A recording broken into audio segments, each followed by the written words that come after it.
E não teve golpe, não só porque algumas pessoas que estavam no comando das Forças Armadas não quiseram fazer, não aceitaram a ideia do presidente, mas também porque o presidente é um covardão. Ele não teve coragem de executar aquilo que ele planejou. Ele ficou dentro de casa aqui no Palácio chorando quase que um mês e preferiu fugir para os Estados Unidos. Mais uma vez, o presidente Luiz Inácio Lula da Silva teve um discurso movimentando a política nacional com um rescaldo negativo para o governo. Ele foi criticado após usar uma reunião ministerial para focar ataques ao principal adversário, o ex-presidente Jair Bolsonaro. Lula tenta reverter preocupante avanço do índice de reprovação de seu terceiro mandato, destacado em uma série de pesquisas. Em fevereiro deste ano, 51% dos entrevistados aprovavam o trabalho do presidente, 46% desaprovavam e 3% não souberam ou não responderam. Sobre a avaliação geral do governo Lula, 35% avaliaram de forma positiva, 28% avaliaram como regular e 34% avaliaram de forma negativa. Do outro lado da polarização, Jair Bolsonaro teve notícia nada agradável ao ser indiciado pelos crimes de associação criminosa e inserção de dados falsos em sistema de informações, no caso que apura a falsificação de certificados de vacinas da Covid-19. O Linha Política de hoje debate a derrapada lulista e o indiciamento de Bolsonaro com o professor Márcio Meirelles. Professor, então, mais uma vez, temos uma fala do presidente Lula que voltou a causar uma tormenta em seu governo, e esse seu terceiro governo tem algumas mostras de situações bem diferentes dos anteriores. O Lula utilizar um momento pré-reunião com os ministros, onde há uma expectativa de apresentação de dados para falar ou para tentar recuperar a imagem do próprio governo, daquilo que o próprio Lula disse na última segunda-feira, que não está entregando, não está conseguindo entregar aquilo que foi prometido durante a campanha, ou que era esperado no início de 2023. Agora, ele transferiu o foco de uma expectativa de apresentação do governo para reesquentar, ou para botar um pouco mais de lenha nesse incêndio que é a polarização brasileira, Lula, na política brasileira, né, Lula versus Bolsonaro. O que isso significa para o senhor? É um desajuste de planejamento, de não entender quais deveriam ser as prioridades neste momento, professor? Francisco, eu acho que o governo Lula, principalmente o Lula, ele está confundindo economia com política. Política e economia são duas ciências siamesas. Elas são praticamente juntas, nascem juntas. O problema é que na política você tem um instrumental, princípios diferentes de economia. Então, ele está levando todos os aspectos econômicos para o lado econômico, o que não é o caminho indicado. Por quê? Porque economia, os resultados de economia não se dão a curto prazo, eles se dão a médio e longo prazo. Então, eu acho que o Lula está achando que ele está perdendo a popularidade por falta de comunicação das coisas que ele fez. Na verdade, não é isto. Ele não está sabendo se comunicar e ele está dentro de um contexto que ele não se encaixa mais. A reprovação ao governo Lula na cidade de São Paulo cresceu, e cresceu bastante, 9 pontos percentuais no intervalo de pouco mais de 6 meses. E a aprovação ao governo Lula caiu 7 pontos percentuais. Então o problema da popularidade do Lula é ele, não é o governo. E outra coisa, a sociedade hoje lê, sabe? Está sentindo que a inflação caiu, que as coisas estão melhores, que o problema da alta de alimentos foi em função da seca, foi em função climáticas, né? Agora, para os economistas, para as pessoas que estudam economia, a situação do Brasil, o fato de ter um PIB alto, não justifica, porque o índice de investimento no Brasil está caindo absurdamente. Voltou a índice de antes, pré-pandemia. Isso quer dizer o seguinte, que as pessoas o mundo financeiro não confia no Brasil. Por quê? Porque não tem política econômica correta. E o Lula não tem política econômica. Veja os desencontros dele com o Haddad. O Haddad quer fazer corte de despesa, ele quer gastar. Então, não há uma política econômica traçada. Ele vai tentando resolver. O PT tem essa mania que dá dinheiro para as pessoas, dá dinheiro na economia, injetar dinheiro na economia resolve o problema. E não é esse o problema. O problema é muito mais complexo. O presidente tem sido alvo de algumas críticas, além da questão... A própria questão econômica, como o senhor disse, né? Há o que se mostrar, mas parece que o governo não está sabendo mostrar. Mas eles têm sido alvo de algumas outros apontamentos, outras críticas, em cima de ações, por exemplo, como um trabalho de fato apresentado anticorrupção no cenário brasileiro. E entre outras situações, e as críticas têm vindo também até mesmo de grupos que são apontados como grupos que foram de apoio a Lula na última eleição, mas que entende que já mais que passou da hora de Lula sair do palanque. O que leva Lula a continuar esquentando essas discussões, professor? Principalmente quando a gente tem um momento em que Bolsonaro está no alvo da Polícia Federal, está no alvo da Justiça. Parece que, mais uma vez, Lula acaba voltando a dar munição para a oposição. Exatamente. Veja, a sociedade percebeu que estatais dão lucro, mas a sociedade também percebeu que estatais é um antro de corrupção. Então, veja, esse problema do Lula interferir na formação do conselho de administração das estatais é uma ingerência do Estado na atividade econômica.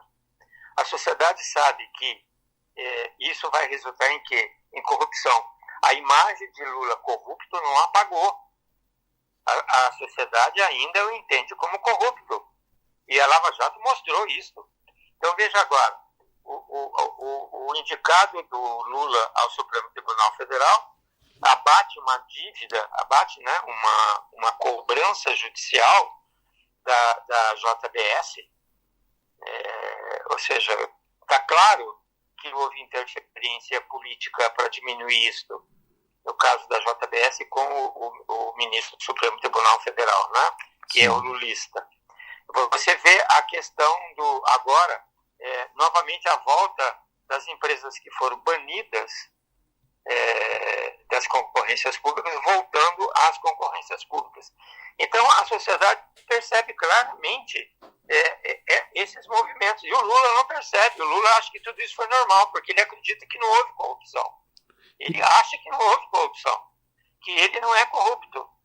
Então, ele não fez até hoje um meia-culpa, não chegou na sociedade e diz, olha, nós erramos, tivemos problemas, pagamos, devolvemos e está tudo certo. Não, ele não fala isso. Pelo contrário, ele acha que houve perseguição política, né, da Lava Jato contra a figura dele.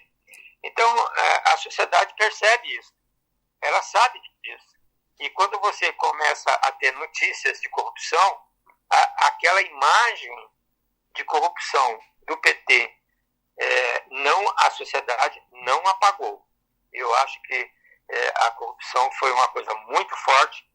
A Lava Jato, o fato da perseguição a Dallagnol e ao Sérgio Moro é uma prova cabal de que a Lava Jato tem que ser extinta.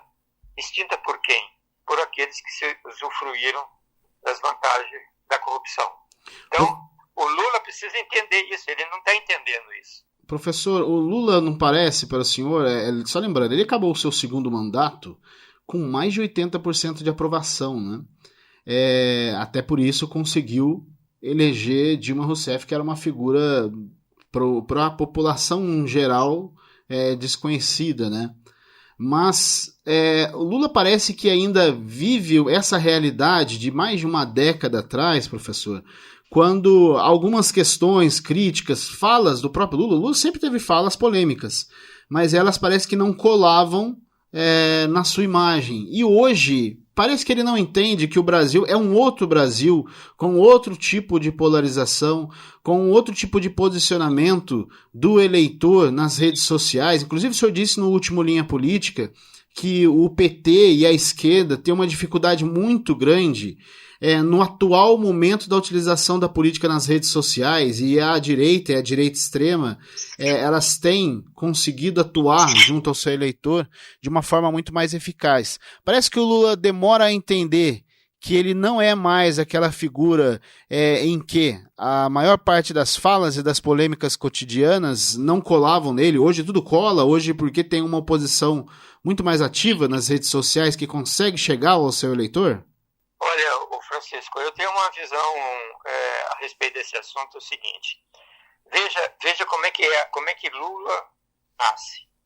Lula nasce do poder dos estudantes, que tinha uma força na época, né, muito grande. E quem era o líder dos estudantes? José Dirceu. Você tinha o sindicalismo muito forte no Brasil. Quem que você tinha no governo dos sindicatos? Ele colocou todo mundo do sindicato no governo, mas quem estava ao seu lado era o Buchiquim, que era um líder sindical bancário. Você tinha a igreja, né, a católica, com a teoria da libertação, a questão dos pobres. Ou seja, o Lula tinha a inteligência, ou seja, os intelectuais viam na possibilidade do Lula ser um líder para mudar a cara do Brasil, né, de um país agrícola para um país industrial. Né, o que a passagem da agricultura para o regime industrial na Europa demorou 1000 anos. Nós fizemos isso em 30 anos. Então, mais ou menos 30 anos, né? Ou se a gente quiser um pouquinho mais, 50 anos. Nós fizemos isso, nós abandonamos a atividade agrícola e entramos a produzir automóvel. Então, o Lula nasceu deste movimento, né? Depois agrega outros, Antônio Palocci, que foi o melhor prefeito, ou seja, o Palocci era o estereótipo do bom gestor público, que foi um prefeito excepcional de Ribeirão Preto. Então, essa gente fazia, vamos dizer assim, entre aspas, o comitê, né, que, de uma certa forma, assessorava Lula e dizia, faça isso ou não faça aquilo. O Lula não tem mais ninguém ao lado dele. O Lula está sozinho, porque ele afastou-se, né? Esses membros foram afastados pela justiça, esses membros foram presos, esses membros saíram da política e Lula ficou com quem? Sozinho. Então ele está achando o seguinte, que ele tem o poder. Ele tinha o poder quando ele tinha esta base que o orientava politicamente, que era o filtro que orientava. Fale isso, fale aquilo. Olha o absurdo que ele fala, sabendo que no Brasil a questão dos evangélicos, né, é uma questão forte politicamente. Sim. Ele fala mal de Israel. Né? Ou seja, ele ataca o líder que é Jesus, que é o povo de onde nasceu Jesus. Né? Ou seja, ele não tem noção dessas coisas. Ele continua naquele palanque de 30 anos atrás, de ABC, de Vila Euclides, em que ele tinha o quê? Voz, porque tinham pessoas querendo ouvi-lo. Agora não, a sociedade está diluída, a sociedade tem informação. As necessidades da sociedade são várias, não é mais salário, não é mais a briga do capital com o trabalho, isso não existe mais no mundo. Então Lula ficou um estilo ultrapassado. Na minha opinião, o que ele quer é fazer um governo para tirar a imagem do presídio, tirar a imagem da corrupção e ele entrar para a história. Mas me parece que na história do Brasil ele vai ser simplesmente uma nota de rodapé, porque ele, de uma certa forma, teve no poder, poderia fazer e não fez. É uma boa oportunidade que está sendo desperdiçada, né, professor? E aí eles passam a ter agora uma missão, que é essa de... Só para a gente retratar, né, a questão da popularidade, né, um compilado aí de 7 pesquisas realizadas nas últimas semanas, Poder Data, Atlas Intel, a CNT-MDA, também o Datafolha, o IPEC, Paraná Pesquisas e a Quest. Todas elas realizaram pesquisas de aprovação do governo, e num compilado delas a média tem ficado em torno aí de 50% da aprovação, mas a rejeição já batendo os 45%. Professor, em meio a tudo isso, essa missão de poder discutir, apresentar propostas, porque ele vai ter que buscar essa recuperação de imagem. E a gente sabe que num momento como hoje, porque se a gente fizer uma comparação, professor, outros países também, vários líderes de outros países também estão enfrentando uma dificuldade com relação à aprovação, a índices de aprovação, né? Até no último Linha Política, a gente abordou um aspecto da política internacional e de panorama de outros países, principalmente países hoje que passaram a ter ou liderança ou um aumento da perspectiva da direita, mas mesmo nesses países há uma dificuldade muito grande com relação à aprovação, porque temos um mundo cada vez mais dividido, cada vez mais polarizado. Aqui no Brasil, a missão do Lula, de seu governo, de recuperar um pouco aí, ou pelo menos da perspectiva que tinha da sua aprovação, vem em um momento complicado. Por exemplo, esse é um ano eleitoral, esse é um ano de eleições municipais. Lula, pelas necessidades das eleições de 2022, apostou na questão da frente ampla, né, de parcerias com outros grupos, e essas parcerias, por exemplo, trazem resultados como você ter 8 ministros hoje de Lula que devem estar em outros palanques contrários ao do PT nas disputas eleitorais pelas capitais do Brasil. Então, a tarefa não vai ser fácil, porque Lula e o seu governo vão ter que apresentar não só resultados, mas bons planos, em meio a um governo parece, pelo menos politicamente dividido, professor? Não falam a mesma língua? Eu tenho certeza absoluta que não tem nenhuma razão para o povo brasileiro me dar 100% de popularidade, porque ainda nós estamos muito aquém daquilo que nós prometemos. Exatamente. Pela falta de apoio do seu partido, que sempre lhe deu essa base, estrutura, né? Ele fez o quê? Fez um arco de alianças, né? Um arco de alianças muito grande. Como é que você administra isso? Porque cada arco de aliança dessa tem outros tipos de aliança com outros partidos. Então, o sistema é complexo, é muito complexo. Como ele não consegue a sociedade não consegue ver os resultados, fica cada vez mais difícil ele trazer boas notícias para a sociedade. Então,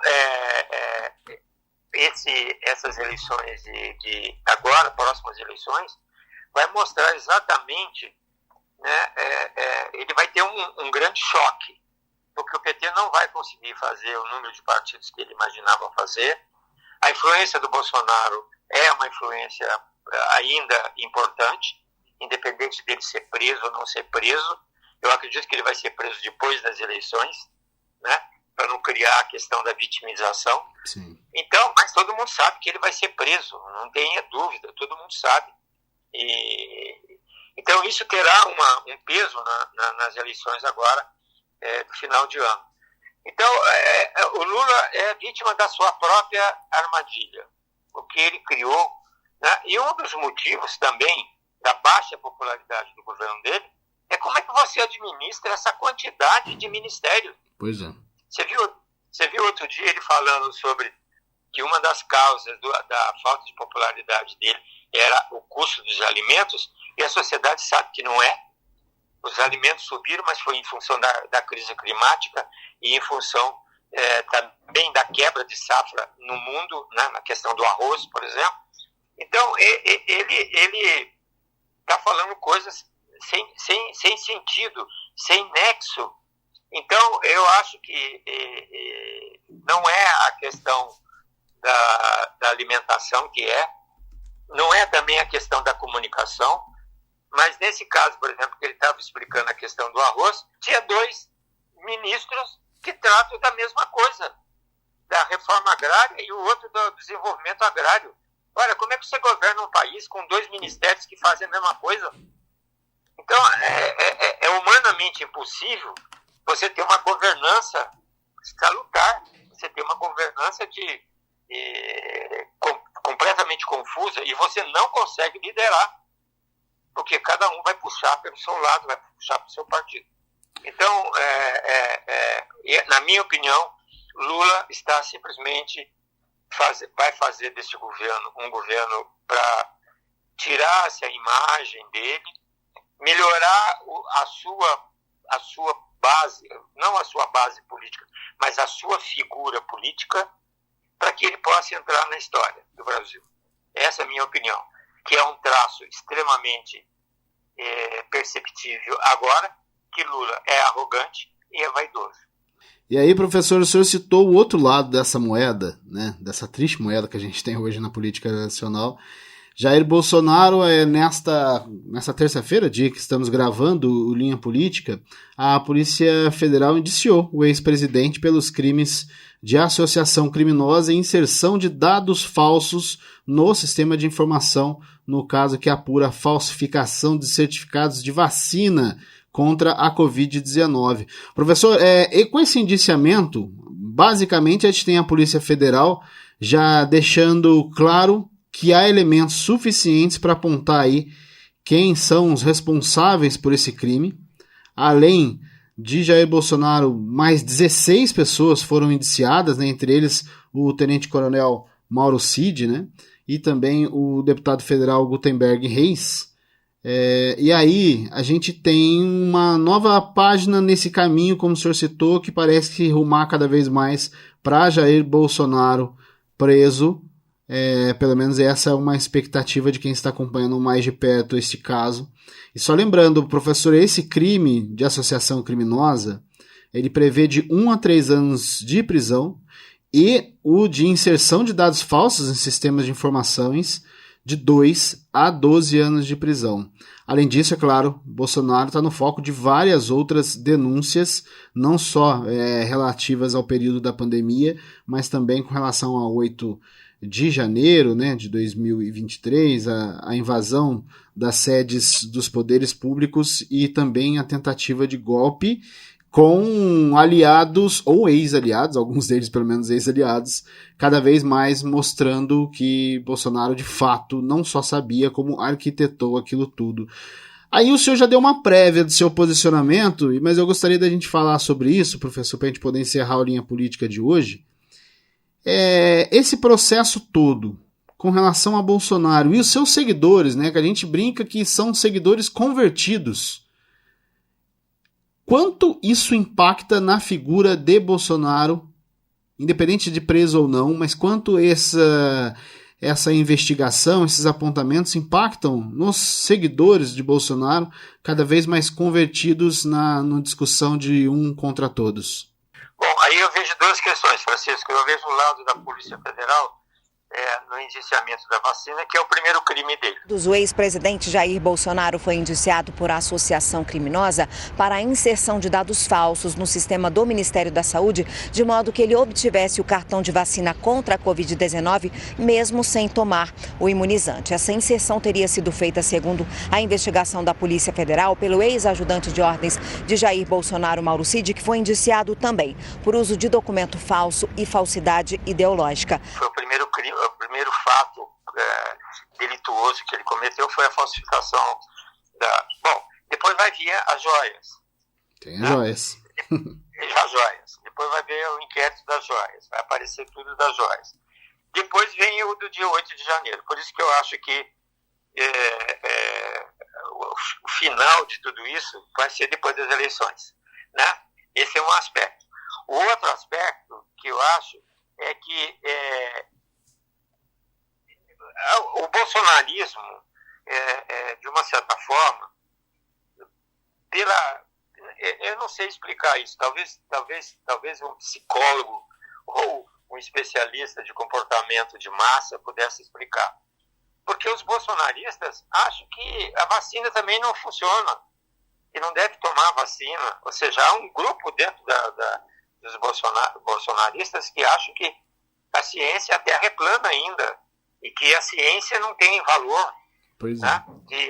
Então, esse efeito da vacina, me parece que já está longe, a Covid já passou, não vai ter tanta repercussão. Mas vai ser o início da somatória de penas que ele vai ter. Então, ele vale apenas para efeito da dosimetria da pena que ele vai receber ao final de todo o julgamento. Então, eu acho que dele ser condenado assim, pela Covid, não vai ter efeito nenhum. Porque o bolsonarista não acredita na vacina, acha que a vacina não funciona. Eu sei disso, tem pais que não estão deixando os filhos serem vacinados. Pois é. Né? Então, bolsonaristas, é lógico, né? Então, é uma coisa assim que talvez daqui a alguns anos, algum psiquiatra, algum especialista em comportamento de massa venha explicar para a gente o que é esse fenômeno, né, que houve. Mas eu acho que parte desse fenômeno, na verdade, não é ser Bolsonaro, um ódio que se tem do PT e do Lula. Né? Eu acho que é isso. Eu acho que isso, com o tempo, isso vai, de uma certa forma, as pessoas vão... Não que o Lula vá mostrar que ele tem um lado B, né? O Lula é isso aí mesmo e vai encerrar o governo dele. Não vai ser candidato, na minha opinião, porque ele não vai ganhar a eleição e ele não tem candidato, né? O Tarcísio está sendo agora, né, incensado como o sucessor de Bolsonaro e deve ser o candidato à presidência da República, apesar dos problemas de São Paulo, que ainda a popularidade dele em São Paulo não é ainda melhor, mas é o único também que tem, que pode, né? Agora se fala do Caiado, não acredito. O Caiado está reorganizando o Centrão, mas também não tem força política para representar uma direita. Ele representa apenas um setor que é o agro, né? Então, tudo bem, o agro é um poder, é uma força política muito interessante. Então, acho que tem muita coisa aí pela frente para ser discutida. Eu acho que a direita tem mais chance de apresentar candidato do que a esquerda. A esquerda não tem nomes, porque o Lula não deixou, porque o Lula é vaidoso e arrogante. Muito bem, professor, muito obrigado pela conversa de hoje. Hoje rendeu, né, 2 assuntos aí em volta a essas 2 figuras que a gente sabe que devem tomar ainda várias discussões da política nacional pelos próximos meses, anos. Pois é, tem muita coisa a gente a discutir ainda desse fenômeno Lula-Bolsonaro que, num geral, não é proveitoso pra gente, né? A gente acaba fazendo uma análise mais crítica dos 2 lados. A gente sabe que nem sempre isso cai bem goela abaixo do eleitor, né? Tem o eleitor e tem o fã, infelizmente. Mas aí, professor, a gente vai seguir com essa conversa no próximo Linha Política e o assunto de hoje do Linha Política vai, é claro, para o ar nas nossas redes sociais do Jornal Atos, cada vez mais aí ampliando as discussões da política. Muito obrigado, professor. Muito obrigado, Francisco, mas eu acho que a gente deveria continuar a discutir a questão da política e da economia no governo Lula. É isso. Eu acho que é um bom tema, porque tem muita coisa que a sociedade desconhece. Né? Ou seja, a economia não é fácil de entender, a política é mais fácil. Então eu acho que a gente poderia estender esse assunto, porque eu acho que é muito importante a sociedade entender como é que funciona a economia. Essa foi a edição número 11 do Linha Política. No programa de hoje você acompanhou áudios da Folha de São Paulo, CNN, UOL e TV Record. Ficamos por aqui. Apresentação e produção de Francisco Assis, participação e comentários de Márcio Meirelles, operação de áudio Edson César, edição de Jéssica Alves e design de Jesus Henrique.